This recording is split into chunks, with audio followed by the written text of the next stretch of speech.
We are inching closer and closer to Cyberpunk 2077's launch with just 30 days to go. And actually, a few days ago, we received yet another great look at the experience that we'll be getting this November 19th. With Night City Wire Episode 4 now behind us, it's very likely only one more episode is remaining, and my assumption right now is that the 5th episode will come just days before launch, with at least one of the primary subjects being on outlining post-launch plans, which is extensive. We have full-blown single-player story DLC to look forward to, but that first potential expansion will come probably a number of months in 2021, but immediately following launch, I think the expectation is that there will be a number of weeks with free DLC like we had with The Witcher 3 Wild Hunt. This has already been confirmed by CDPR. But also do remember, a standalone Cyberpunk multiplayer game is supposedly coming around 2022, which I do wonder if CDPR will acknowledge or give a glimpse into their plans for the online game during what's believed to be the final Night City Wire episode. Regardless, many questions that will be answered in due time, but for now, CD Projekt Red gave us insight into vehicles and the different fashion or art styles featured in Night City. What I personally found fascinating was that you can really see the level of care and attention to detail that went into making each vehicle stand out, with the different interiors and exteriors of each displayed vehicle. But it's not just visually where you can see this, because also tons of work went into the sound of these automobiles, making us the player feel the power that's in our hands as we cruise through the nighttime streets of Haywood or Santo Domingo. Anyway, today we have a lot to go over, including a recap and breakdown on some of the big things that you might have missed that were teased during the Night City Wire Episode 4, which includes a massive space palace already established in lore being shown, another Arasaka family member being potentially revealed, flashback scenes with Johnny Silverhand, dust storms, minigames, weather effects, the character creation menu being teased, and a whole lot of vehicles. Besides just that, we also have the latest news, new interviews, design details, new merchandise partnerships, over 45 new images that have been shared by CDPR, and much more. But as usual, before we proceed forward, if you go on to enjoy this content and want to show your support for videos like this, please consider hitting that like button, subscribing for more, and turning notifications on so you do not miss out on any new content. Also, if you want to further support this content, check out my Patreon, and make sure to get geared up for this upcoming game by getting the new Samurai or Wanted t-shirt designs. If you're interested in getting these Cyberpunk themed tees, there will be a link in the description down below. Nonetheless, during Night City Wire Episode 4, a lot was shown. Without a doubt, one of the big things that I was impressed by were the visuals. During my live stream of this event, I constantly brought this up, but the environmental artists at CDPR seriously have done an incredible job bringing this world to life. Moments like V driving off-road with mud flying everywhere behind his pickup truck, or V driving a likely stolen heavy-duty Militech vehicle through a streetlight with sparks and debris flying everywhere, or torrential rainfall and dust storms disrupting our vision as we race through Night City or drifting in the outskirts of Night City with the sun glowing down on the city and our Quadra-Type 66 Nomad variant are just a few examples of the visuals that I found myself impressed by, and of course there are lots of other mechanics to that, so really just props to the entire CDPR team. I really could go on and on about the weather effects and how I'm genuinely excited to see how acid rain, and now I guess dust storms, could affect some of the off-road races or chases we might find ourselves in. But one criticism of Cyberpunk 2077 that's been consistent these last number of months is population or crowd density, with some worried by trailer footage showing only a few NPCs in a select area at a certain time. The expectation and hope is the 2018 representation of NPCs is translated into the full release version. Unfortunately, we do see again various moments in which many NPCs fill up locations. Again, CDPR has responded to questions surrounding population density in the past by emphasizing where you are specifically in Night City and what time you are at that specific location will influence how many NPCs are walking about or doing other activities. Now, one really interesting thing many took notice of is that at the start of the Rides of the Dark Future trailer, in which if you pause the trailer during its intro, at the right time you'll see a very notable icon which may or may not be teasing another form of transportation, and that appears to be maybe skateboarding. Once again, we see a few scenes of Johnny Silverhand from his past, and I'm actually starting to believe that these may not be brain dances but actual flashback moments in which we can see or control Johnny's perspective, giving players insight into the events that transpired in the tabletop RPG Cyberpunk 2020, which led to Johnny's supposed physical death. Of course, I'm not expecting Ciri-like sequences which we had in The Witcher 3 Wild Hunt, but I could see some of Johnny's history being full on display for us, the player. Especially when you consider most of the big players from the Fourth Corporate War are still alive in 2077, and those events have had huge ramifications on what Night City has become. We actually see a glimpse of Ground Zero with an Arasaka memorial setup which says "We shall never forget," which is a reference to the nuke that was detonated in Arasaka Towers,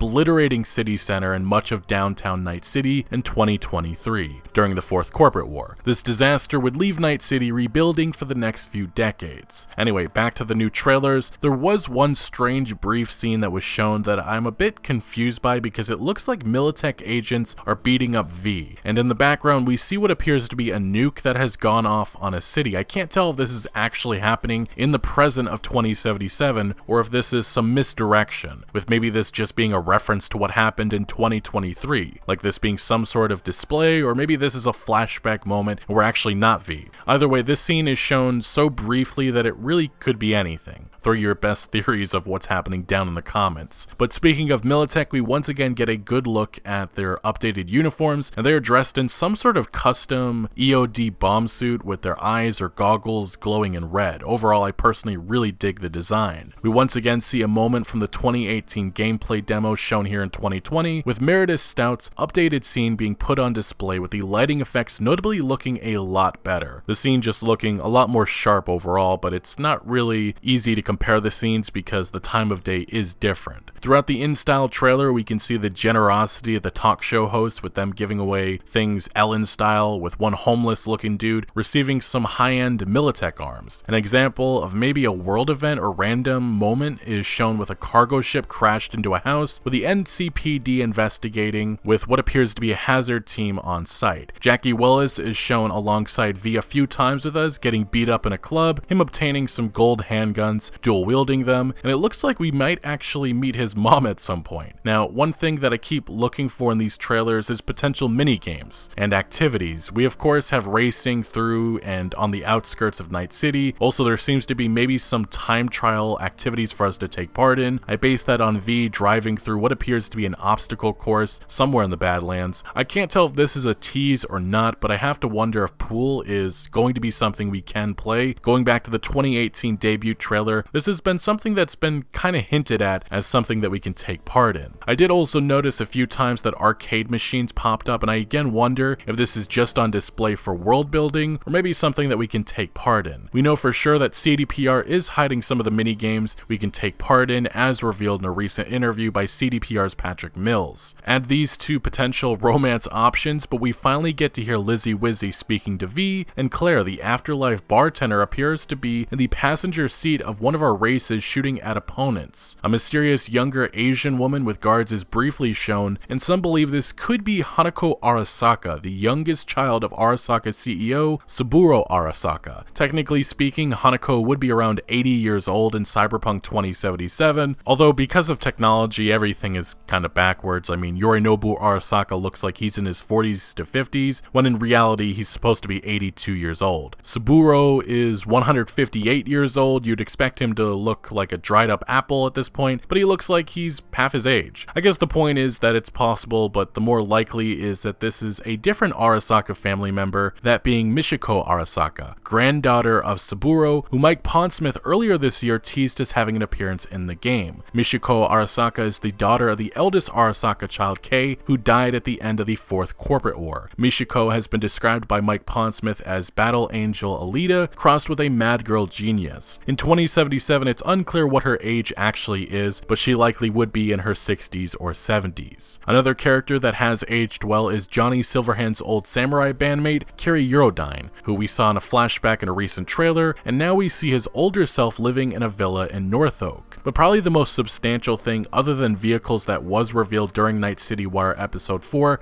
has to be the updated character creation menu. The options we can see available are all as expected, with different skins, presets, hair colors, hairstyles, voice tones, and eyes to choose from. Nothing surprising with this menu, but I definitely feel that this is an improvement over the 2019 character creation menu, which had a sort of, I guess, light brown coloring scheme. Glad they actually went back to the red, but I still feel the original 2018 design menu rules and looks the best. But hey, that's That's just my opinion and perspective. In my last video, we discussed the hints and teases of leaving Night City at some point and Earth for a mission or two, maybe on one of the lunar cities, but in this recent Night City Wire episode, many are wondering if we are actually going to space but somewhere else, and that being the Crystal Palace. This location is established in lore, and in this brief frame at the end of the InStyle trailer, it appears the Night City host is teasing it behind him. For those unaware, the Crystal Palace is described as one of the biggest space stations in the Cyberpunk universe, with 5 rings that are each over a mile in size. Again, though, the Game Pressure report in 2018 that accurately leaked the fact that Cyberpunk 2077 was an FPS mentioned a segment of the game would be set on the moon. So maybe this Crystal Palace is a potential location for DLC, or maybe it is in the base game. Regardless, I think it's safe to say we are going to space for a portion of Cyberpunk 2077. Last but not least, we have the actual vehicles, and one issue some recognized was ghosting, which is an unintended effect or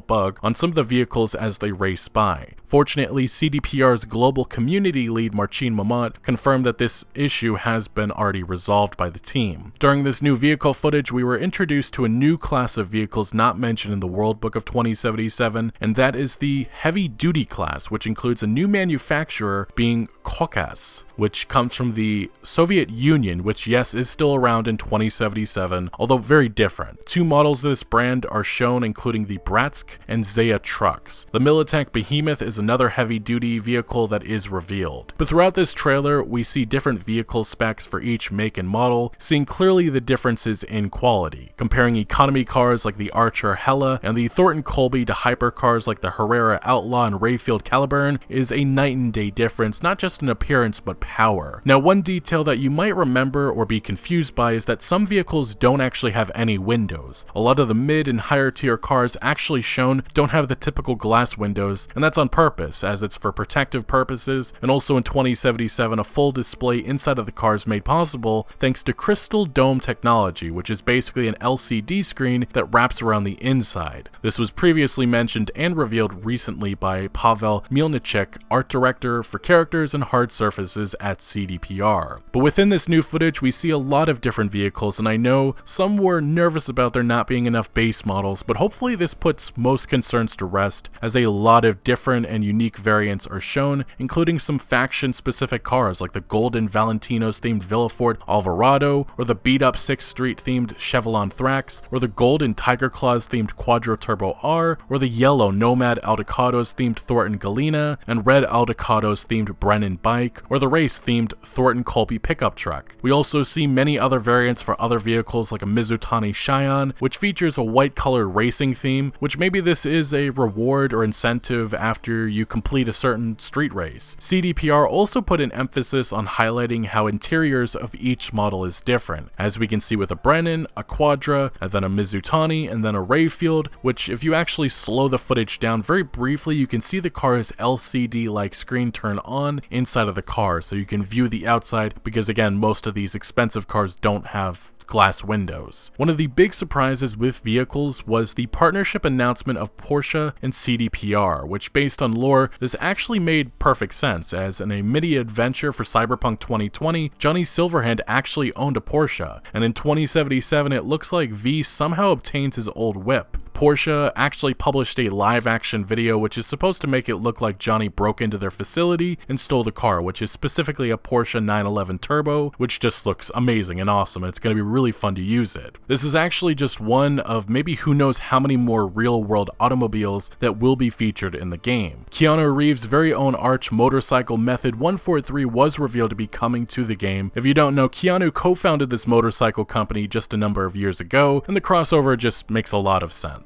During Night City Wire episode 4, we got to see a couple of scenes with the bike cruising through the streets of Night City. Interestingly, a detail that many caught was the end of the vehicles trailer, in which the narrator voiceover teased that besides original vehicles, they also found room for some true automotive icons. It's that plural noun at the end which has many minds pondering what else may be featured in the game. Maybe Cybertruck or DeLorean? Cue the theories. Now, I really could go on and on, but throughout this new footage, the same vehicles are shown a couple of times with either different paint jobs or armor or interiors. Some good variety overall, with us even getting a glimpse at the Delamine taxi, which is driven by an AI. A very interesting garage with numerous vehicles is shown in the same spot, which makes me wonder if this is where our obtained cars can be stored, and also everyone's personal favorite car being the adorable Makagai Mei, which looks like the equivalent of some of the tiny one-doored electric cars that we have in the real world right now. Finally though, we move to some of the latest Cyberpunk 2077 news, which for those planning to play on Stadia, it was announced during Night City Wire episode 4 that the game will release November 19th for Stadia users, meaning that there won't be any long wait. It releases the same day all of the other versions are set to launch for. For what it's worth, Nvidia has also been hyping up that their streaming platform will have Cyberpunk 2077 available on GeForce Now come November 19th. During Night City Wire episode 4, we also got a look at a new cinematic trailer. We talked about this in the last video, but this cinematic is going to be used in a lot of marketing material moving forward, and I thought it looked great. But honestly, trailers like this don't do much for me because it doesn't really show anything new off for what the game is going to have, but definitely it's going to be a great marketing tool for CDPR in TV commercials and such. And actually today the CGI trailer received a new cut with Keanu Reeves appearing in it. Like I said, this will be used heavily in ads and marketing to convince the more casual audience to buy Cyberpunk 2077 this holiday season. Currently, some analysts like the NPD Group's Matt Piscatella are expecting Call of Duty Black Ops Cold War to dominate in the United States, with expectations of it beating out Assassin's Creed Valhalla and Cyberpunk 2077 for the best-selling game of 2020. In other news, Cyberpunk 2077's latest merch partnership has been made with Chinese smart manufacturer OnePlus, which revealed that they would be making a limited edition Cyberpunk 2077 themed OnePlus 8T. It was also revealed by the Good Smile company that they are planning to release Cyberpunk 2077 Figma action figures. For those planning to buy Cyberpunk 2077 directly from CDPR through their digital distribution platform GOG, it was announced a 50-page exclusive comic will be released launch day called Cyberpunk 2077 Big City Dreams, a comic about Tasha and Mirek, two scavengers who live in Night City stealing cyberware and spending money on parties and brain dances. PC Gamer revealed their December 2020 cover, which will be on Cyberpunk 2077 with Jackie Willis taking front and center on the issue. As of the last few days, some details have begun to emerge from this issue, giving insight into the remarkable technology that CDPR is using to bring this world to life. Special thanks to Twitter user Jack Jakia, who posted some of the quotes, but first off, CDPR's Christoph Christen, I hope I said that right, the technical art director, discussed the extensive work that they've made on the Red engine, revealing that they had to do a massive overhaul due to the massive scale and requirements of the huge, dense, and dynamic Night City. Some of the surface level improvements they've made is upgrades to volumetric clouds and fog, implementing simulation-based dynamics for liquids and clothing, a new lighting system, and a multitude of ray-traced effects. They've implemented multi-layered shaders, a leap in effective texel density on screen that translates to crisp,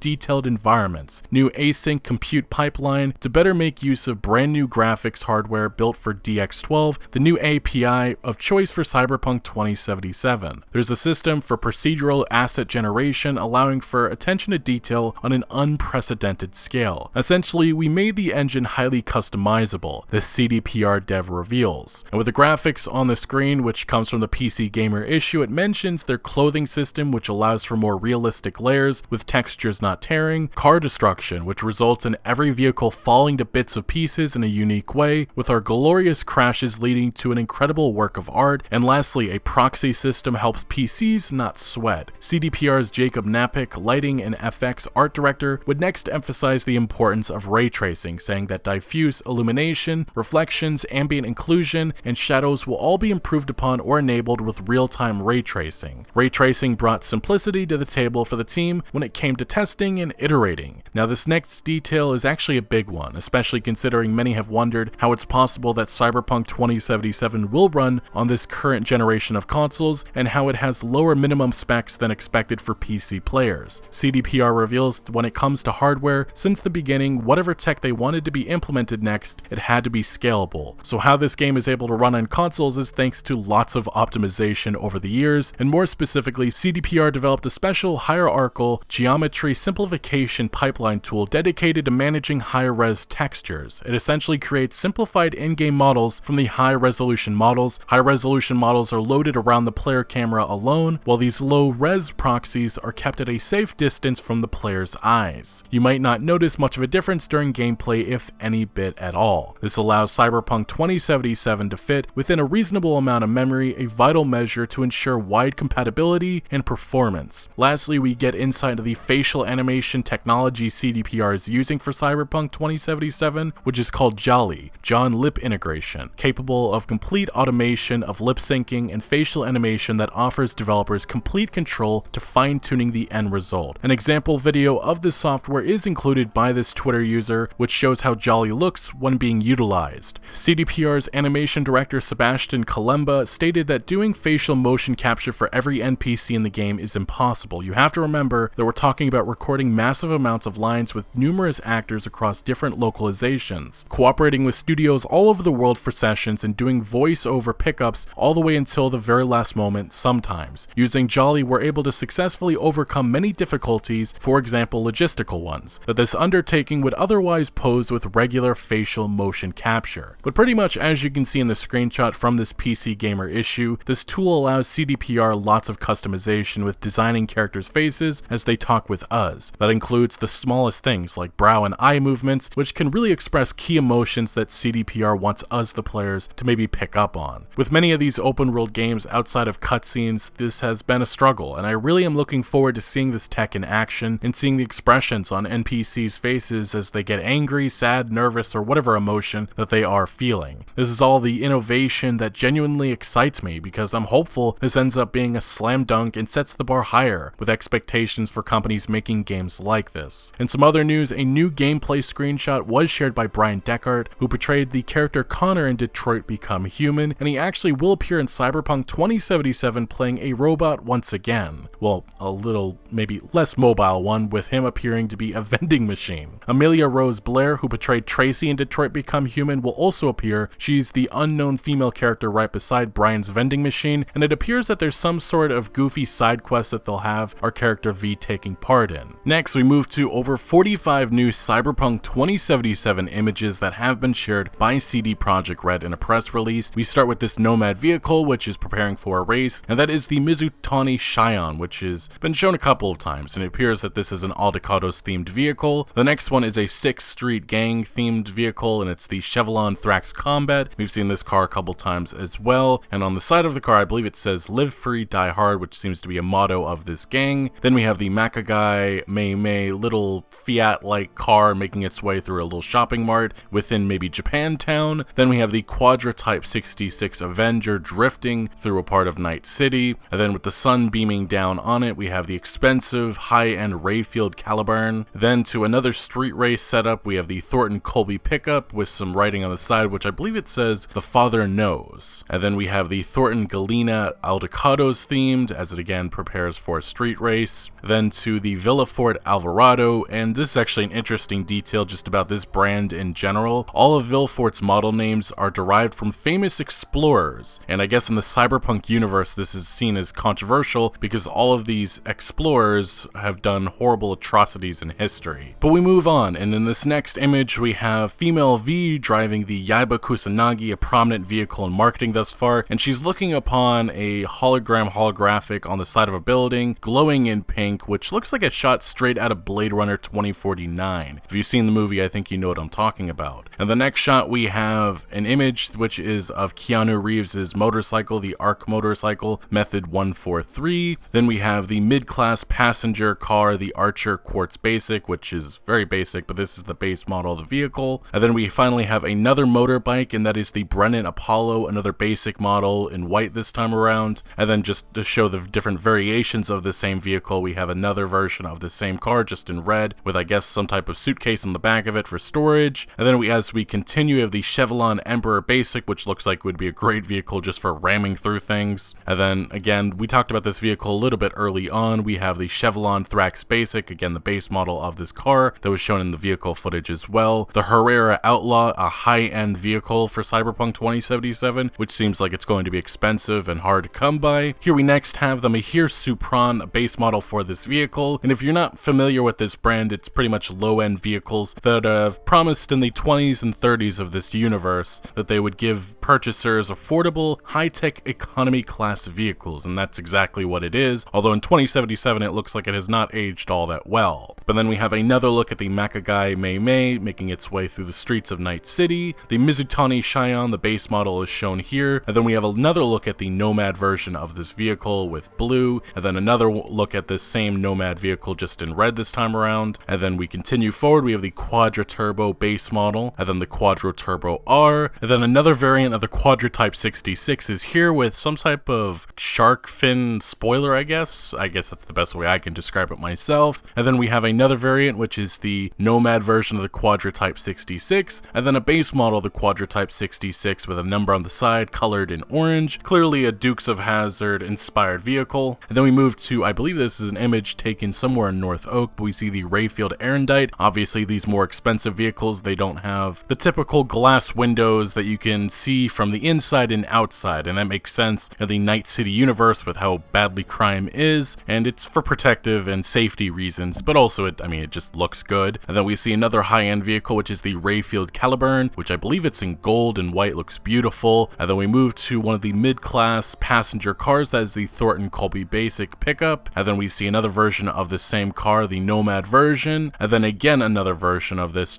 I believe this is on the Northside Industrial District, which we can see it's got a bunch of, crap all over it. And then we see the Thornton Galena Nomad version, and then again another basic model for this car, which it looks like it has not aged all that well, but the paint's tearing off. And then we see the Thornton Mackinac, which is another pickup for this brand, the Villafort Alvarado, another look at that same car, the Villafort Cortez, the base model for this car. And here next we have, I believe this is the Quadra Type 66 Avenger, and lastly from at least this set we have the Yaiba Kusanagi. Now we move to some other images, and this is actually all of the Porsche that Johnny Silverhand owns in the Cyberpunk universe. Now we first start off with a look in the side of the garage of this Porsche. It looks beautiful. Then we see an overhead view of it with the Samurai on the back side of it, and then we see above it, and then we see an up and close view of the back side of this vehicle. Under the spoiler you can see the Samurai, which is glowing in red. It looks like there's some type of light there. And then another look at the side of the car, just looking at the mirror, and then a close-up look at the front of the vehicle. And then we actually move to somewhere in the Badlands, I believe, with an inside look at this vehicle. And this really just shows you how much work CDPR has done on all of these vehicles. I don't believe we've seen games really go to this extent with the attention to detail with the inside of the car, which I just find that phenomenal. It's great. And then we get another close-up look in the inside at the steering wheel. Then it looks like this is some sort of garage or some sort of location where the car's been brought to, but again, it's just another look at the inside, and then a different angle of that as well. And that is the Porsche Turbo 911, Johnny Silverhand's car, and I really do wonder how we are going to obtain this vehicle as V and add it to our collection of cars. Now, to the final part of this video, we have another interview that was done right after Night City Wire Episode 4, in which Cyberpunk 2077 senior level designer Miles Toss conducted a 30-minute Q&A session revealing some interesting details on how certain mechanics work in the game. First off, Miles is asked if the game has special cars and collectibles, and provides a very simple answer. Jarks wants to know,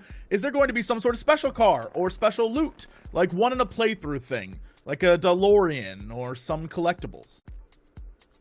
Yes. Excellent. There you go, Puffy. When asked about the possibility of the Cybertruck making an appearance, Miles gives a rather interesting response. I guess related, the question Overlord asked was, where is the Cybertruck? Have you guys ever spoken to Elon Musk about anything? I don't think we have. Say what you will, but I'm not entirely sold on that answer. And with Elon Musk's partner being in the game as Lizzie Wizzy, I definitely could see this happening. Either way, next Miles is asked if there is puzzles and platforming in the game, which he confirms it is, but it's mostly there to give players shortcuts. Yeah, certainly. There's some moments, we have double jump, right? And and another one we call the charge jump, right? They're quite similar, but they work differently in the mechanics, right?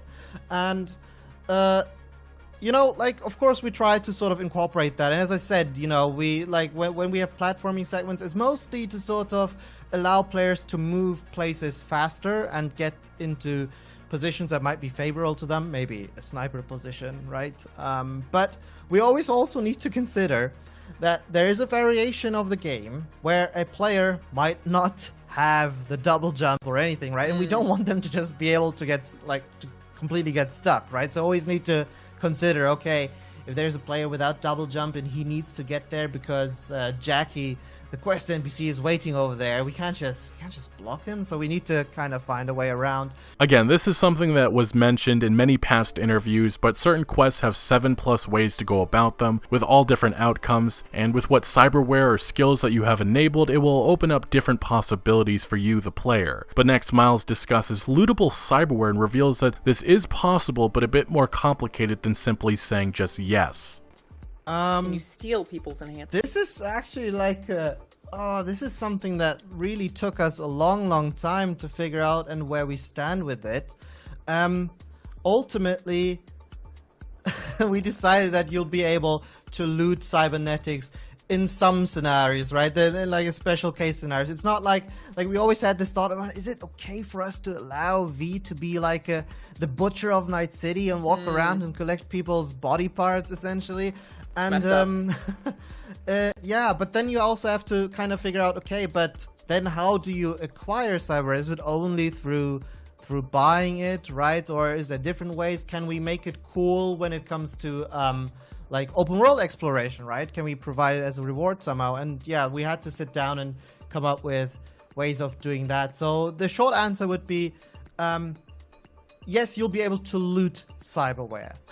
Now, thanks to Reddit user Inverted Spork, some of the other details that Miles Toss shared were that each of the 4 fashion styles in the game are associated with certain demographics and classes, like entropism is common in poor areas. But these styles aren't just with clothing, it affects everything. We've seen in some of the vehicle footage that all cars have an associated fashion style, and Miles reveals things like doors and vending machines also feature the different styles. So for example, in the poor district of Santo Domingo, you'll likely find an old, dated, broken vending machine using the entropism style, versus in City Center where you'll find one that's brand new and in top tier condition, likely featuring a neo-kitsch style. Next, Miles would reveal that puddles will form on the streets when it's raining and go away when the sun comes out. When the game starts, you won't be able to steal just any car, you essentially need to learn how to raise certain stats. Miles specifically mentions the need to raise either the strength stat to rip people out from their car, or a hacking stat to easily jump inside and steal a car. Again, this is not Grand Theft Auto. Stealing a car isn't so simple in Cyberpunk, as investing in specific stats or cyberware matters. As every eye notes, only through the release of the plethora of upgrades and with the use of particular graphs, moreover, it will be possible to bypass the safety systems of the futuristic cars and motorcycles parked, or requisition the vehicles from their legitimate owners in the middle of traffic. Interestingly, Miles also mentions that you do not get to keep vehicles that you steal. Fortunately, all the vehicles that you can steal will be obtainable in other ways, like I would assume through a direct purchase at a shop or as a faction or fixer reward. Now, a really cool detail that Miles talks about is when you own multiple vehicles, you'll press a button to call for one, summoning it like you would do with Roach in The Witcher 3, and there will be a drop-down menu that allows you to select which vehicle that you wish to summon to your location. The last few details that were shared is that occasionally you might have to wear a specific outfit for a certain quest. When walking around Night City, there's very little ambient music. Instead, you'll hear city sounds, and last but not least, each gang has their own combat music. Anyway, a lot of Cyberpunk 2077 news that we just went over, and we are actually just